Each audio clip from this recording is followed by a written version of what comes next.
At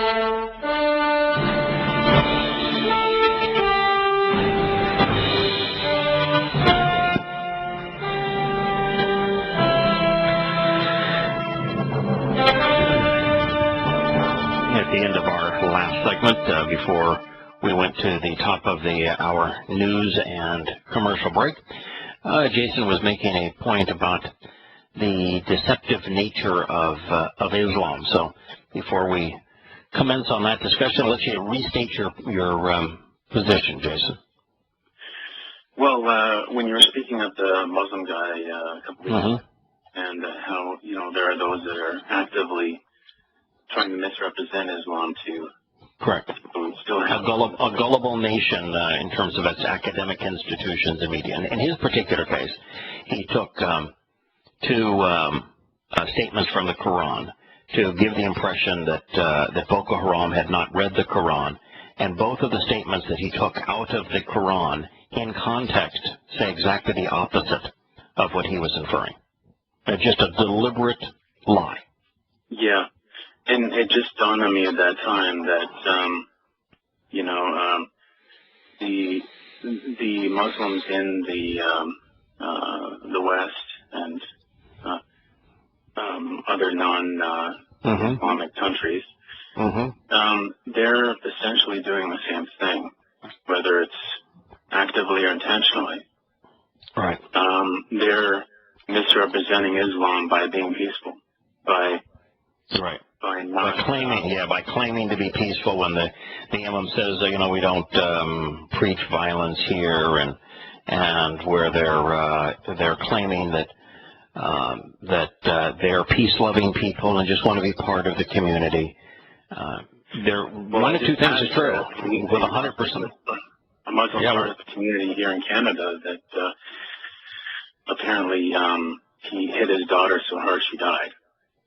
Yeah, in fact, you've had a bunch of what they call honor killings in Canada, where husband and wife have come together to murder one or more of their daughters.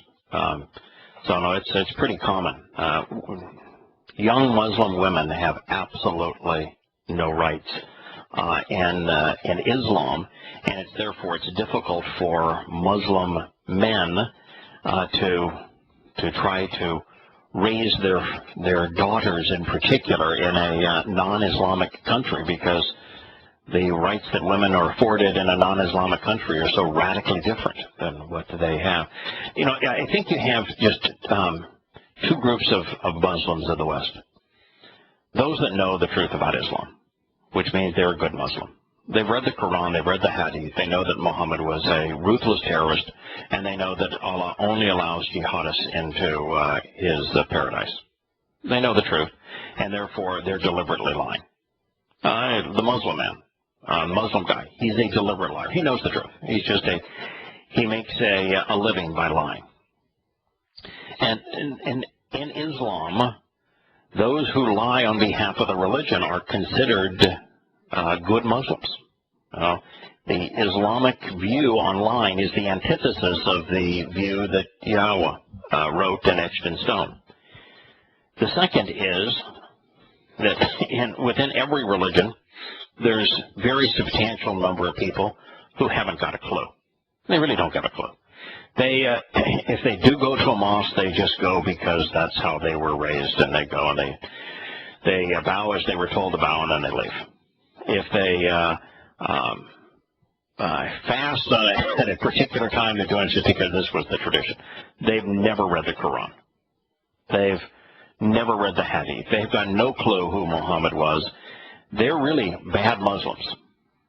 And it's possible to be a good person and to say good things so long as you're a bad Muslim. But you can't be a good Muslim and be a good person. So you're right. There's two forms of deception. And with the 5 books that comprise, Islam's teaching and whatnot, what else could they possibly be learning in their mosques?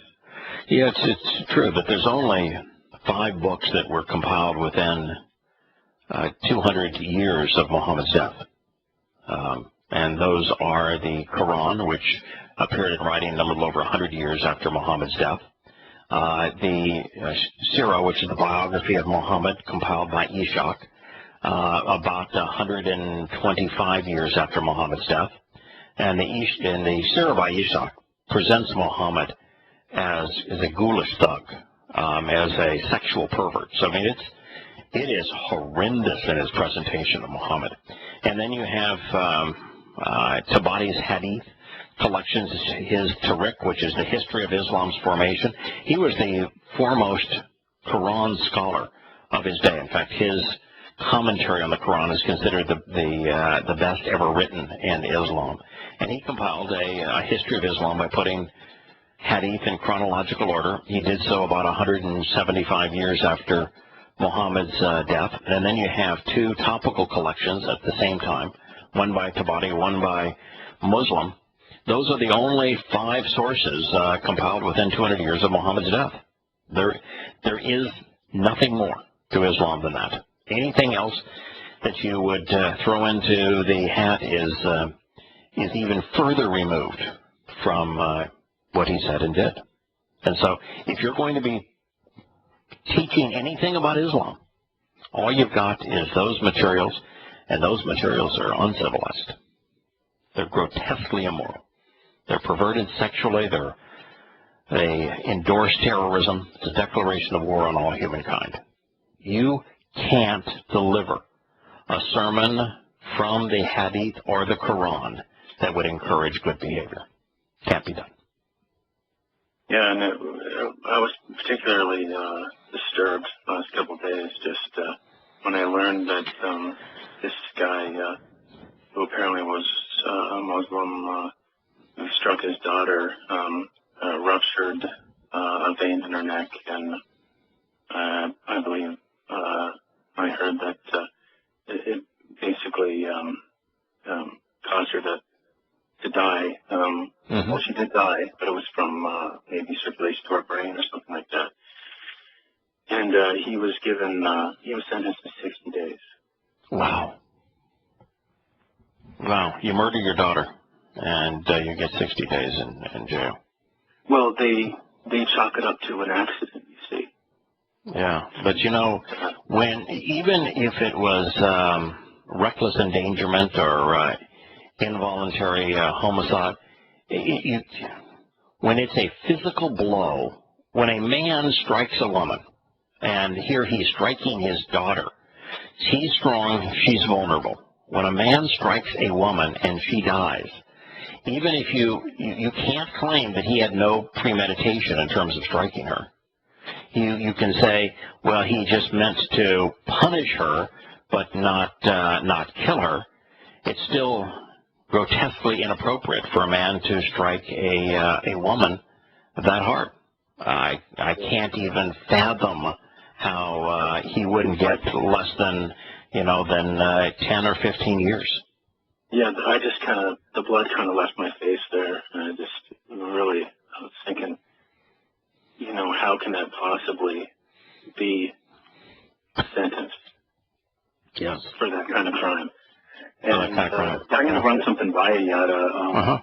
I was wondering, you were talking a bit with Glenn about some eschatology and whatnot. I just wondered, you see a judge make a sentence like this, and I wonder, people that are actually are not part of the covenant, not, they're Torah-less essentially. Their judgment, I just feel like maybe it would just continually decline, and maybe the migration of the remnant of Israel would be partially because the rest of the world will become uninhabitable. Yeah. It's true. That is absolutely true. Collectively in the West, we've lost our ability to exercise good judgment. What you saw in that court case is a wonderful example of it. I'm confronted almost every day when I read stories in the judicial system in America that we do not have a justice system. We have a legal system, and it's badly broken in this country. And the legal system that is badly broken in this country is still better than most, which tells you how far we have fallen.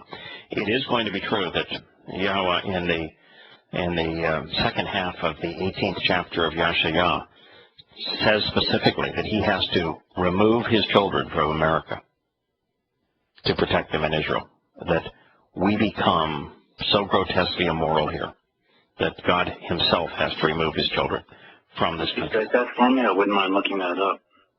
Yeah, it's in Yahshua. What I'll do for you if you like. Or whatever. Yeah, is send me an email at yada.com. Send me an email at yada.com, and I will send you the chapter because it's not yet posted. It's one that I wrote here a few months ago. And in it, God is concurring with your conclusion that man is going to lose the ability, and it's extraordinarily prevalent, he says, in the United States. But we lose our ability to be moral. And that's why he has to bring his children back to Israel. Even though Israel is being pummeled by Muslims, he has to bring them back there to protect them. Wow. Wow, that's, I hope there's a little bit of relief up here north of your border. Yeah, I hope so too. But you know, the sad situation for us all is that most religious people, like the Catholic Pope, have completely squandered their ability to be rational. I mean, it's impossible to be an informed and rational Christian of any ilk, much less a Roman Catholic, which is probably the worst of the various denominations of Christianity. You cannot be an informed and rational Roman Catholic. You can't be an informed and rational Christian. But the same thing is true as Islam. You know, if you're informed, you can't be a Muslim if you exercise any degree of rational thought. Yeah, you know what? I just going to bring that up because, yeah, I thought the other day too. You know, if you establish a nation according to Paul's gospel of grace, yes, you would have an absolute disaster. Yeah, you would. Yeah, no accountability. But no knowledge required, no judgment required, no accountability. Everything is forgiven.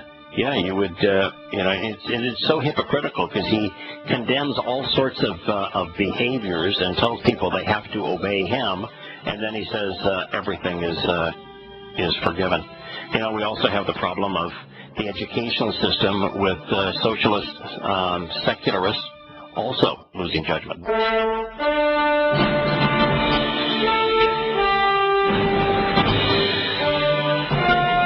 I would like to turn to the chronology of statements from Yahshua, something we promised to do yesterday, that after Yahshua was speaking to Satan, rebuffing Satan's enticements by quoting the Torah, he then began what is referred to as the Sermon on the Mount. Now, there's no sermon.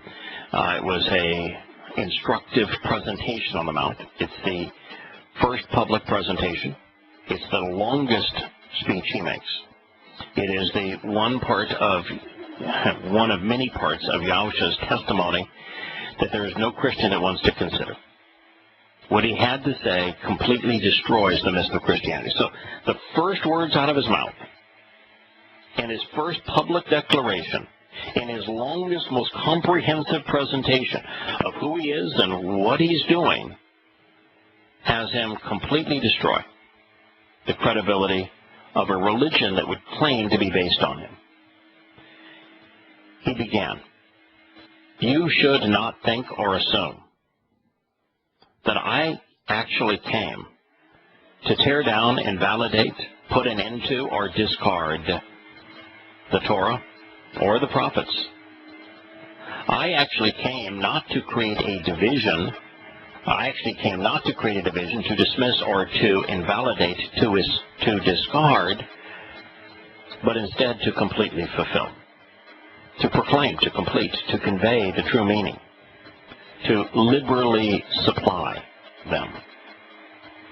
Because, indeed and in truth, I say to you, until with absolute certainty the heaven and earth cease to exist, not ever under any circumstance shall one aspect of the smallest letter, nor a single stroke of the pen, cease to be relevant from the Torah, until with absolute certainty everything might take place.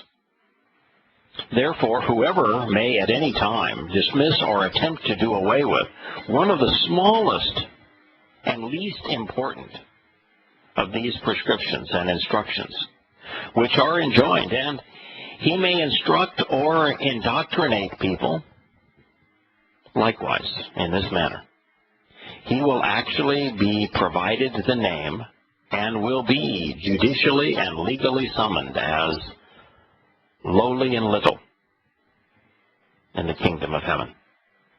And then whosoever might act upon it, this would be the Torah and prophets, and teach the Torah and prophets, this will be properly referred to and named great and important among those who reign in heaven.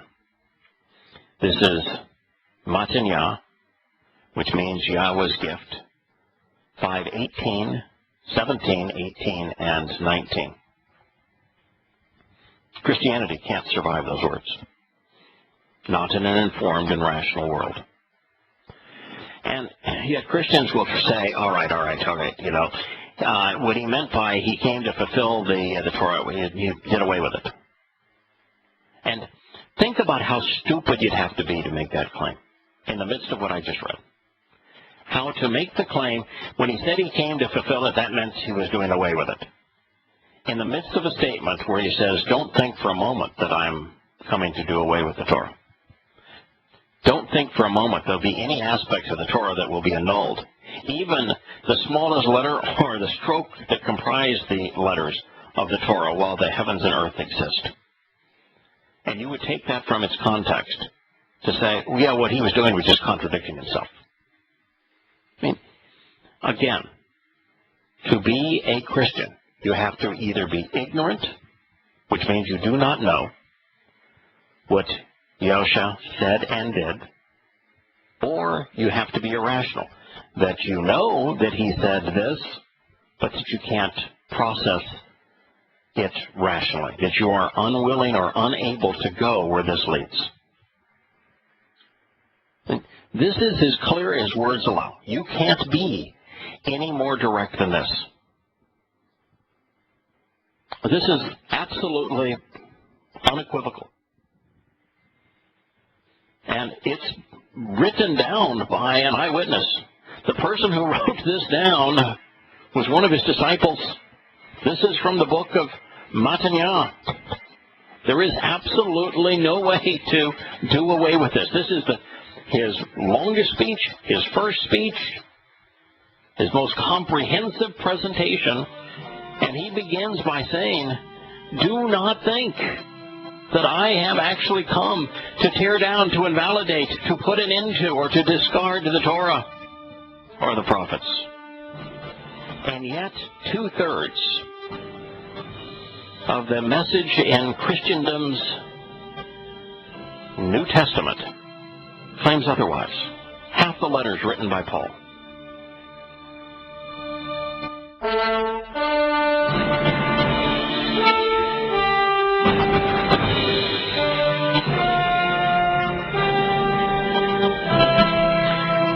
Truly it's amazing that Yahusha's first public statements, the beginning of what's found in the so-called Christian New Testament, destroys the religion of Christianity before it's even conceived.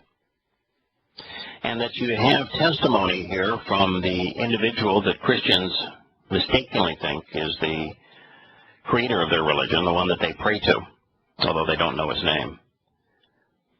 They don't know that he doesn't want you to pray to him, doesn't want you to worship him, doesn't want you to really to pay him any attention. He wants you to look right through him to see Yahweh. And And yet this religion is based on Paul's letters, where Paul says that the Torah can't save, that the Torah is been annulled and done away with, that the Torah is invalid, that the Torah is mean-spirited, that the Torah is arcane, and that the Torah has been replaced with his gospel of grace. And yet, Yahowah says exactly the opposite. So how can Paul be telling the truth if he claims to be representing Yahowah when Yahowah's statement is the opposite of Paul's statements? You either have to be ignorant of what Yahowah said to believe Paul, or you don't care that they're directly contradictory and there's no way to reconcile them. You know, and for the pathetic Christians that say, yeah, I know that's there, but he said that he is fulfilling them, and fulfilling means to do away. No. When you fulfill a promise, you don't do away with the promise. You actually highlight the promise by honoring it. You acknowledge that the promise exists by honoring it. You know, a promissory note is a promise to pay. And I would say when you fulfill an obligation, you are doing what you promised that you were going to do. You don't eliminate the obligation. It doesn't make it, the only way you can fulfill an obligation is to acknowledge that it exists and to do as you promised that you were going to do.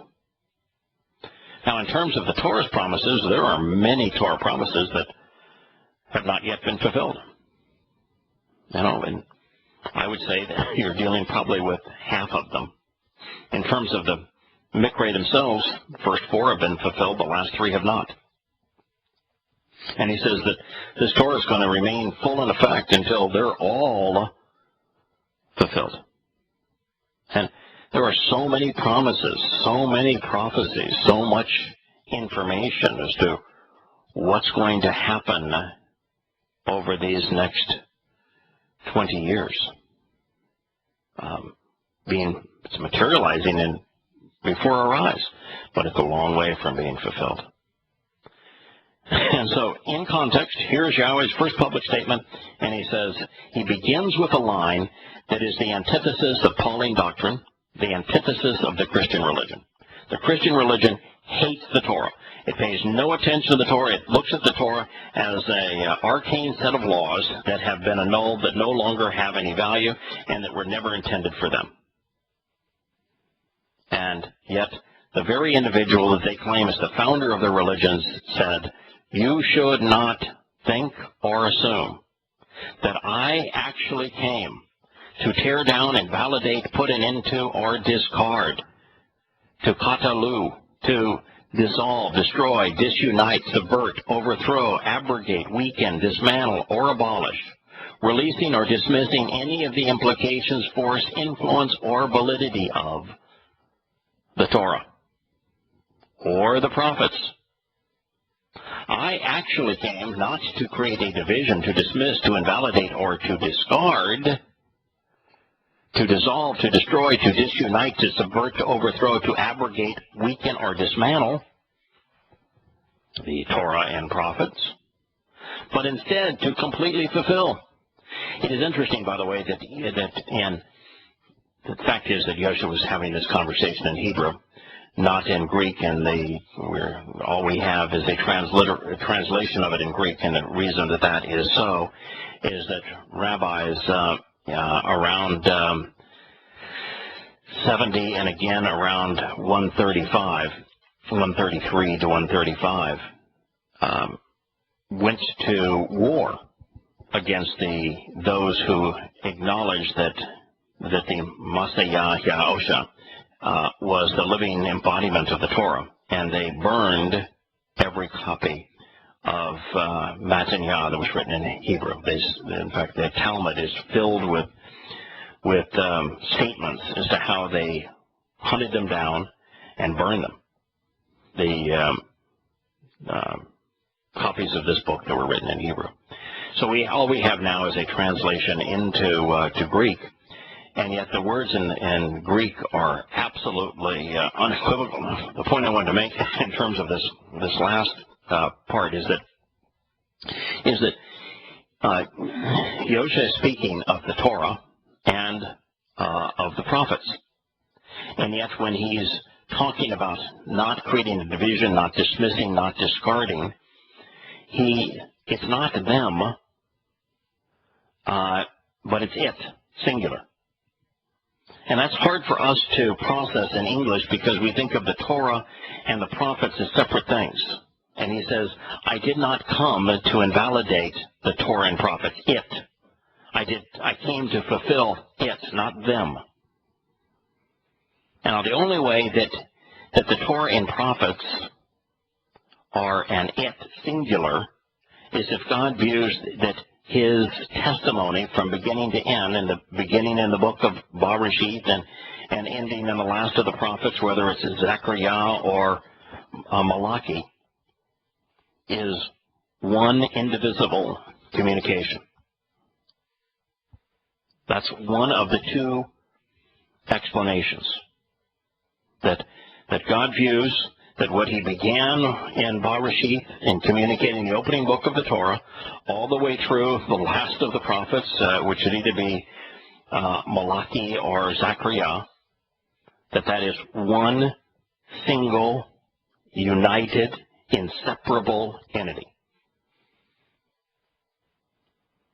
And it would also mean that his teaching, his Torah, permeates his prophetic testimony, and it does. It also means that his prophets are among that Moshe, who scribed the Torah, would be considered a prophet, and that the Torah is therefore a prophetic book, which it is. So for it to be an it, you have to have all of the following things unified. That everything from the first book of the Torah all the way through the last of the prophets is one inseparable communication. And number two, that there is Torah teaching in the prophetic books, and also that the Torah is a prophetic book. That's the reason why he's referring to them as an it.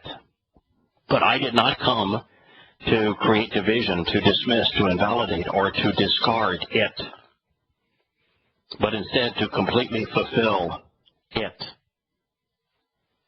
Because indeed, and in truth. Now recognize that the opening line of that statement makes it impossible for anyone to say that to fulfill means to discard, to do away with, because he began this by saying, you should not think that I came to do away with.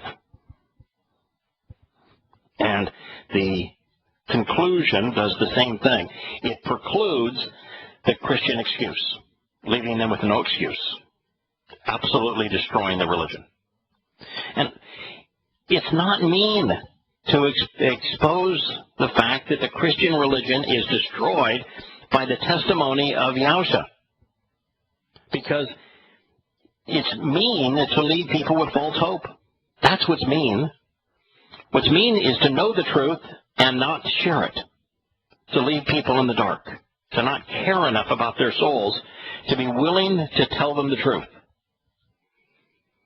What we're doing here is extraordinarily loving and caring, not loving of the religion of Christianity, but loving their victims, loving the religion's victims enough to tell them the truth. It is impossible for Christianity to be true. Impossible. There is absolutely no set of circumstances whatsoever based upon Yahusha's testimony that Christianity is anything other than a pile of lies and false hope.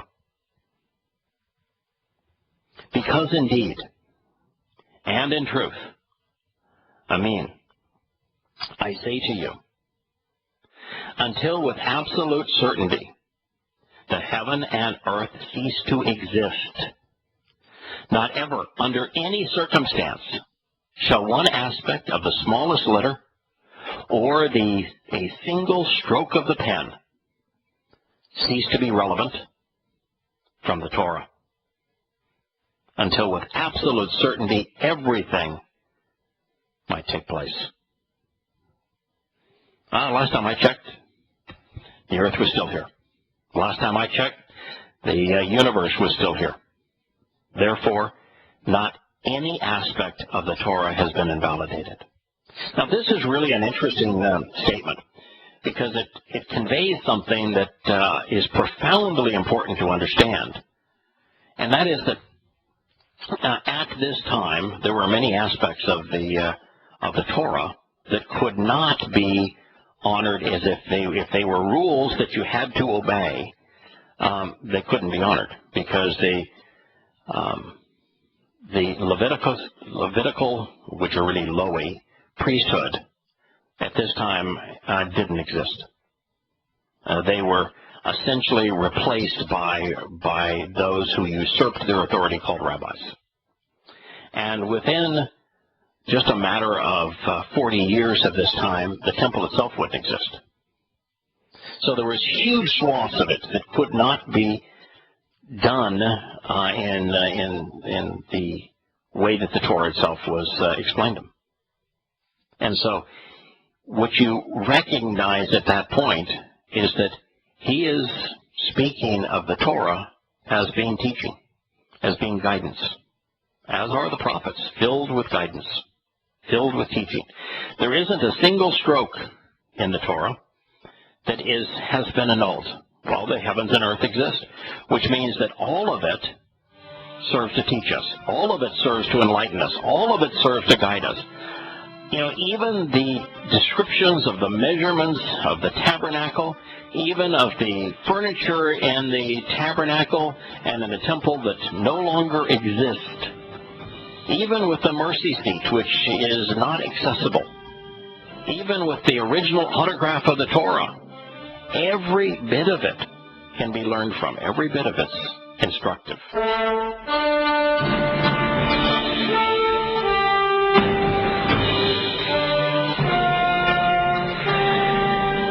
Now, there's a really interesting aspect of this transitional statement, because indeed and in truth I say to you that with absolute certainty, that until the heavens and earth cease to exist, not under any circumstance shall even one aspect of the smallest letter or single stroke of the pen cease to be relevant from the Torah. Now, it's interesting here. I mean, there's so much here that's interesting. One is he didn't say the Torah and prophets anymore. So it's just the Torah. So he's emphasizing the Torah, which is the first 5 books, maybe 6, depending on your view of Yahowah. He's also still including the prophets when you recognize that he used it singular previously, which means that there's teaching throughout the prophets, and there is. Now, there's a reason here that he just didn't say that the Torah is going to continue with every jot and tittle, the smallest letter and the strokes of every letter are going to continue to be relevant for all eternity. And that is that within 1,000 years, much of the Torah will no longer be relevant. Much of it will continue to be relevant, but much of it won't be relevant. There's a great deal in the Torah that's in the Torah now that will not be relevant. It won't make it untrue. It just won't be relevant 1,000 years from now. Let me give you some examples. The principal purpose of the Torah is to introduce us to Yahowah. Well, 1,000 years from now, every soul that exists with God will know him.